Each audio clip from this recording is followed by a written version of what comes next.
අයිබෝන් ලංකනින් Melbourne YouTube channel එකට ඔයාලව සාදරයෙන් පිළිගන්නවා. ඉතින් මුලින්ම කියන්න ඕනේ අපි දෙන්න engage වෙලා ඉන්නේ. ඉතින් ඔයගොල්ලෝ කලින් වීඩියෝ එක දකින්න නැති අපි දෙන්නගේ මෙයා මට ප්‍රොපෝස් කරපු වීඩියෝ එක. ඉතින් ඒක දාලා ඉක්මනටම අපි හිතුවා අපි දෙන්නගේ love story එක ගැන වීඩියෝ එකක් ඔයගලන්ට ඉදිරිපත් කරන්න ඕනේ කියලා. මොකද මං හිතන්නේ ගිය අවුරුද්දේ live මං introduce කරපු දවසේ ඉඳන්ම ගොඩක් අය ඉල්ලුවේ අක්කි ඔයාලගේ love story එක පොඩ්ඩක් කියන්න කියලා. ඉතින් මේක අපි ටයිටල් කරන්නේ අපේ modern love story එක කියලා. මොකද ඇත්තටම ඕගොල්ලෝ දැන් YouTube එකේ ගොඩක් වෙලාවට දකින love stories ටිකක් අර දිග අවුරුදු ගාණක් පෙරම් පුරලා ඉස්කෝලේ යන කාලේ ඉඳන් එක්ක relationships තිබිලා අවුරුදු 5 10 බලන් ඉඳලා අර ඒ වගේ දිග කාලයකට පස්සේ එකතු වෙච්ච love stories නේ ගොඩක් වෙලාවට අහන්න පුළුවන් වෙන. ඉතින් අපි දෙන්නගේ එහෙම එකක් නෙමෙයි තියෙන්නේ. ඉතින් හරිම simple හරිම පුංචි love story එකක් තියෙන. ඉතින් ඒ වුණාට ගොඩක් අය ඉල්ලපු නිසා අපි හිතුවා ඒක ඔයගොල්ලොත් එක්ක share කරන්න. හරි. ඉතින් අපි මුලින්ම කියමු අපි දෙන්න කවද්ද හම්බුනේ කියලා. කොහොමද හම්බුනේ කියලා. ඉතින් කොහොමද හම්බුනේ? අපි හම්බුනේ Facebook වලින්. ඉතින් ඒ හින්දාම තමයි මං කිව්වේ ටිකක් අලුත් පන්නේ love story එකක් කියලා. ඉතින් ඇත්තටම මට ස්ලයිව හම්බුනේ Facebook එක හරහා 2020. ඉතින් මමම තමයි ඇත්තටම first time එයාට message කරේ hi කියලා. මොකද මෙයාගේ profile එකේ එයා ලස්සන post එකක් දාලා තිබ්බා. ඒක public දාලා තිබ්බේ එයා එක එක දේවල් වලට ස්තුති කරලා දෙවියන් වහන්සේට. ඉතින් ඒක කියවම මම ටිකක් ඒක දැකලා ආස හිතුණා. ඉතින් මම නිකන් hi කියලා දැම්මා. මොකද මෙයාත් මෙල්බන් වල ඉන්නවා කියලා ප්‍රොෆයිල් එකේ දාලා තිබ්බ නිසා. ඉතින් මං හායි කිව්වට මෙයා එකපාරට රිප්ලයි කරෙත් නැහැ. දවස් දෙක තුනක් ගත්තා රිප්ලයි කරන්න. ඉතින් කොහොම හරි 2020 අපි දෙන්න හැමම chat කරලා ඊට පස්සේ පොඩ්ඩක් coffee එකකට ගිහිල්ලා අපි දෙන්න යාළුවෝ වගේ තමයි හිටියේ. ඉතින් ගිය අවුරුද්දේ තමයි ඇත්තටම හරි විදිහට relationship එකක් විදිහට අපි දෙන්න officially start කරේ. තවනත් තියෙන කියන්න. මොනාද කියන්න තියෙන්නේ? තව මොනාද කියන්න?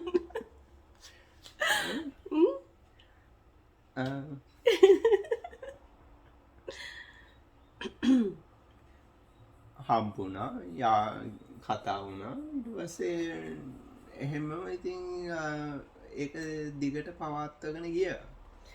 ඔව් ඉතින් තව දෙයක් කියන්න ඕනේ. දැන් ගොඩක් love stories වල කියනවානේ මම මෙයාගෙන් මෙච්චර කල් බලන් හිටියා අහන්න එහෙම කියලා. අපි දෙන්නගේ ඇත්තටම එහෙම දෙයක් වුණේ නැහැ. මොකද අපි දෙන්නටම තේරුණා අපි දෙන්නටම දෙන්න කැමතියි කියලා. ඉතින් ඒ නිසා මම එහෙම මෙයා මගෙන් ask out කළා මම බෑ යාළු වෙන්න බෑ එහෙම කියලා. ඒ වගේ එහෙම වුණේ නැහැ. දෙන්නම දැනන් හිටියා දෙන්නටම දෙන්න කැමතියි කියලා. ඉතින් කවුරුත් එහෙම ගණන් ඉස්සුවේ නැහැ. චුට්ටක් හරි ගණන් ඉස්සුවා නම් තමයි. හරි. ඉතින් ඒක තමයි අපේ පුංචි love story එක. ඉතින් ඊට පස්සේ ගිය අවුරුද්දේ ඔයගොල්ලෝ දන්නවා ස්ලයි අපේ ගෙදරට move in වුණා. ඉතින් අපි දෙන්න ඒක තීරණය කරේ ගොඩක්ම එයා අලුත් job එකකට ගියා. ඉතින් ඒ දේවල් එක්ක අපි දෙන්නටම හොඳයි කියලා හිතුණා. එක ගෙදරකට එන එක. මොකද මගේ apartment එකේ room එකක් හිස් වෙලා තිබ්බේ. ඉතින් අපි දෙන්න එකට move in වුණා. ඉතින් ඊට පස්සේ ඉතුරු ටික තමයි මම ඇත්තටම දැනන් හිටියේ නැහැ ප්‍රොපෝස් කරන එක ගැන. ඉතින් ඒක ඔයා ප්ලෑන් කරේ කොහොමද කියලා කියනවද? කියන්න. කොහොමද කියන්නේ? කැමති විදිහට කියන්න. කැමති විදිහට කියන්න. යාළුවෙක්ට කියනවා වගේ කියන්න. මෙයා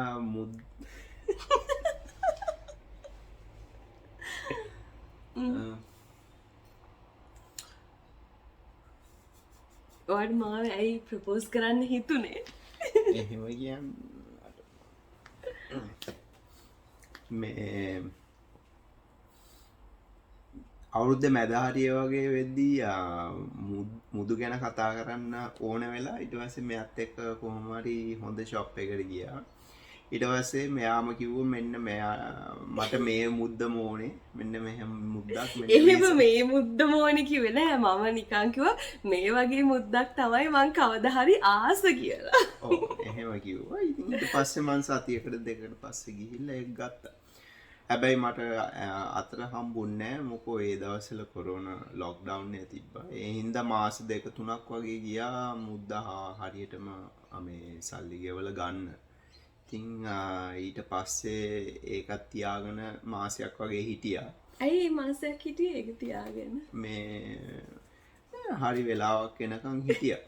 ඊට පස්සේ තමයි හරියට ප්ලෑන් කළේ මෙන්න මේ දවසේ අර දවසේ හරි කියලා මේ අපි මං හිටියේ මේ හොඳ ඩිනර් එකක් කරන්න. ඉතින් ලොක්ඩවුන් කාලේ මොනවක්වත් කරන්න පුළුවන් කමක් තිබ්බේ නැහැ. එළියට යන්නවත් රෙස්ටොරන්ට් එකට යන්නවත්.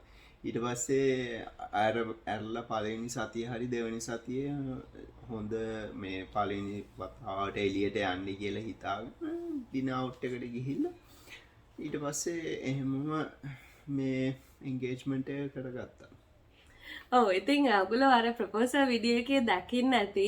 ඇත්තටම මෙයා මට කිව්වා අද අපි ඩිනර් එකක් යන් ලස්සන හොඳ තැනකට යන්න කියලා. ඉතින් ඒ නිසා තමයි මම නෝමල් ටිකක් ෆැන්සි විදිහට ඇඳගෙන ගියේ. හැබැයි අපි කාර් පාක් එකට යද්දි මෙයා කිව්වා මට ෆෝන් එක අමතකුණා කියලා. මෙයා ආපහු උඩට ගියා මේ අපාර්ට්මන්ට් එකට මට කාර් එකේ ඉන්න කියලා. ඉතින් එතකොට තමයි මෙයා රින් බොක්ස් එක අර මට ගෙනලා දීපු මල් බොකේ එකක් අස්සේ දාලා හංගලා තියලා තියෙන්නේ. ඉතින් ඊට පස්සේ අපි ඩිනර් ගිහිල්ලා ආවට පස්සේ තමයි මෙයා කිව්වේ ගිහිල්ලා මල් එක බලන්න ඒක අස්සේ මොනවද තියෙන්නේ බලන්න කියලා. ඉතින් එතකන් මම දැක්කේ නැහැ මල් එක අස්සේ රින් බොක්ස් එක තියනවා කියලා. ඉතින් ඊට පස්සේ තමයි ප්‍රොපෝස් කරේ නේද? ෂැම්පේන් ටිකකුත් අරන් ඊට පස්සේ අපි ඒ ෂැම්පේන් එක ගත්තෙත් ඇත්තටම ඒකත් ඊට කලින් පාරක අපි කොස්කෝ ගිහිල්ලා ගත්තේ මොන හරි ස්පෙෂල් ක්‍රිස්මස් එකට හරි බොමු කියලා තමයි ගත්තේ. ඉතින් මෙයා ඒක කඩද්දි මම බලුවා මොකද මේ ස්පෙෂල් ෂැම්පේන් එක එළියට අරන් තියෙන එක පාට කියලා. ඉතින් ඊට පස්සේ ටට්ටක් ගාලා ඒ ටික වුණා. ඉතින් හිතන දෙයක් තිබුණේ නැහැ වන්න ටක් ගාලා යස් කියලා කිව්වා. ඇඬුවේ නැද්ද? මං ඇඬුවේ නෑ. පොඩ්ඩක් ඉමෝෂනල් වුණා. මූණ පොඩ්ඩක් බෙරි වෙලා වගේ ඔයගොල්ලෝ දකින්න ඇති වීඩියෝ එකේ. කඳුළුවා. ඒ වුණාට ඉතින් හැපි. ඉතින් ඒක තමයි අපේ පුංචි ලව් ස්ටෝරි එක. ඉතින් එතකොට අපි දෙන්න මීට් වෙලා තාම අවුරුදු දෙකක්වත් නෑ ඇත්තටම. ඒ වුණාට අපි දෙන්නගේ ලයිෆ් එකේ අපි ඉන්න තැනත් එක්ක අපි දෙන්නට ගැලපෙනවා කියලා හිතනවා. ඉතින් සමහර අයට මීට වඩා කෙටි කාලෙකින් හම්බ වෙන අයත් ඉන්නවා. සමහර අයට මීට වඩා දිගු කාලයක් යන වෙලාවලුත් තියෙනවා රිලේෂන්ෂිප් එක. ඉතින් ඒක එකම අච්චුව නෙමෙයි හැමෝටම තියෙන්නේ. ඉතින් එක එක ලව් ස්ටෝරීස් එක එක විදිහයි. කාගේවත් ලව් ස්ටෝරි එකක් හොඳයි අරකට වඩා හොඳයි මේකට වඩා නරකයි එහෙම එකක් නැහැ. ඉතින් තමන්ට හොඳයි නම් තමන්ට ගැලපෙනවා නම් ඒකට එච්චර කාලය වැඩිව අදාළ වෙන්නේ නැහැ කියලා තමයි අපිට හිතෙන්නේ. ඉතින් ඔයගොල්ලෝ දන්නවා අපි දෙන්නම about 30.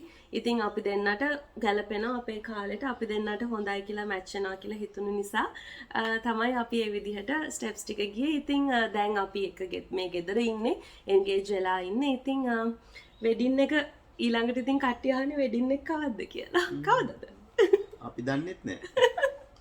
ඇත්තටම අපි දෙන්න එන්ගේජ් වුණාට පස්සේ එන්ගේජ් වෙලා දැන් සති කීපයක් වෙනවා ඇත්තටම. ඉතින් ඔයගලන්ට මේක ටිකක් පරක්කු වෙලා දාන්නේ. ඉතින් ඔයගොල්ලෝ දකින්න ඇති ක්‍රිස්මස් ඩෙකොරේෂන් කරන්නත් කලින් තමයි මෙයා මට ප්‍රොපෝස් කරේ. ඉතින් අපි මේ වීඩියෝ එක අවුට් කරේ නැත්තේ ඇත්තටම මෙයා රින් එක දැම්මට පස්සේ මේ රින් එක මට ටිකක් ලොකුයි. ඉතින් ඊට පස්සේ අපිට පහුවෙන්නම ගිහිල්ලා දෙන්න වුණා රින් එක රීසයිස් කරන්න මගේ ඇඟිල්ලේ සයිස් එකට. ඉතින් ඒකට සති ගාණක් ගියා. ඉතින් අර මුද්ද නැතුව මට අනවුන්ස් කරන්න බෑ වගේ කියලා හිතුණා. ඉතින් ඒ නිසා මං කව මුද්ද හම්බුණාට පස්සේ අපි අනවුන්ස් කරමු කියලා. ඉතින් ඒකයි ටිකක් කල් ගත්තේ ඔයගලන්ට අනවුන්ස් කරන්න. ඉතින් සිඩ්නි ට්‍රිප් එකේ වීඩියෝස් දැකපුවා නම් දකින්නත් ඇති සමහරට මම මේක ඇඳගෙන යනවා. ඉතින් නතරට ෂුට් එකට කලින් තමයි හම්බුනේ. ඉතින් ඒ නිසා මං හිතුවා ඊට පස්සේ දැන් ඔයගලන්ට මේක අනවුන්ස්මන්ට් එක දෙන්න. ඉතින් වෙඩින් එක අපි ගොඩක් දුරට මේ අවුරුද්දේ අන්තිම වගේ තමයි ගන්න ප්ලෑන් කරන් ඉන්නේ. තාම දින ප්ලෑන් කරලා නැහැ. හැබැයි ඉතින් මගේ ඉස්සරහා vlogs වල ඔයගලන්ට වෙඩින් ප්ලෑනින් කරන දේවලුත් ඔයගලන්ට ඉස්සරහට දකින්න පුළුවන් වෙයි. ඉතින් එක දෙයක් දන්නවා ඕස්ට්‍රේලියාවේ තමයි වෙඩින් එක ගන්න ඉන්නේ ලංකාවේ නෙමෙයි. ඉතින් දෙමව්පියන්වත් මෙහෙ ගෙන්නලා මෙහෙ තමයි අපි දෙන්න වෙඩින් එක ගන්න ඉන්නේ. තම නේද කියන්න තියෙන්නේ. එච්චරයි. ඔව් ඉතින් ඒක තමයි අපේ පුංචි ලව් ස්ටෝරිය එක. ඉතින් අපි දෙන්නට ඒක ගොඩක් වටින ලව් ස්ටෝරිය එකක්. ඒක ඔන්ලයින් මීට් වුණා කියලා එහෙම ප්‍රශ්නයක් නෑ. අපි දෙන්න එක දැන් අලුත් කාලේ නවීන තාක්ෂණයත් එක්ක ඉතින් ගොඩක් අය ඉන්ටර්නෙට් එක හරහා මීට් වෙනවා. ඒක නරක දෙයක් විදිහට දකින්නේ නැහැ අපි. ඉතින් හරි විදිහට අදහස් වමාරු කරන් දෙන්නට දෙන්න ගැලපෙනවා නම් ඒක තමයි වැදගත් වෙන්නේ කියලා තමයි හිතන්නේ. ඉතින් ස්ලයි දැන් අපේ ගෙදර ඉන්නත් නිසා මම දන්නවා එයා මට ගොඩක් ගැලපෙනවා කියලා. ඉතින් අපි දෙන්න එකට ගෙදර වැඩ කරනවා, ගෙදර උයනවා කරනවා. මෙයා මට උයලා දෙනවා හැමදේම. ඉතින් ඒ නිසා මම දන්නවා එයා හොඳ හස්බන්ඩ් කෙනෙක් වෙයි කියලා. ඔයාට මොනවද මං ගැන කියන්න තියෙන්නේ? මොකුත් නෑ. මං හොඳ වයිෆ් කෙනෙක් වෙයි කියලා කියන්නේ නැද්ද? ඒක දන්නෙත් නෑ. හරි. ඒක කට් වෙනවනේ. නෝ ඒක කට් කරන්නේ කියන්න මං හොඳ වයිෆ් කෙනෙක් වෙයි කියලා. ඔගොල්ලෝ දන්නවනේ ස්ලයි වැඩිය කතා කරන්නේ නැහැ. ඉතින් හරි අපි එහෙනම් මේ වීඩියෝ එක මෙතනින් නවත්තනවා. මෙච්චර හරි මෙයාව මේකට ගෙන්න ගත්තේ බොහොම අමාරුවෙන්. ඉතින් එහෙනම් ඔයගොල්ලෝ අපිත් එක්ක දිගටම එකතු වෙලා ඉඳී කියලා හිතනවා. මේ අවුරුද්දේ ගොඩක් මගේ වෙඩින් ප්ලෑනින් තමයි කරන්න ඉන්නේ.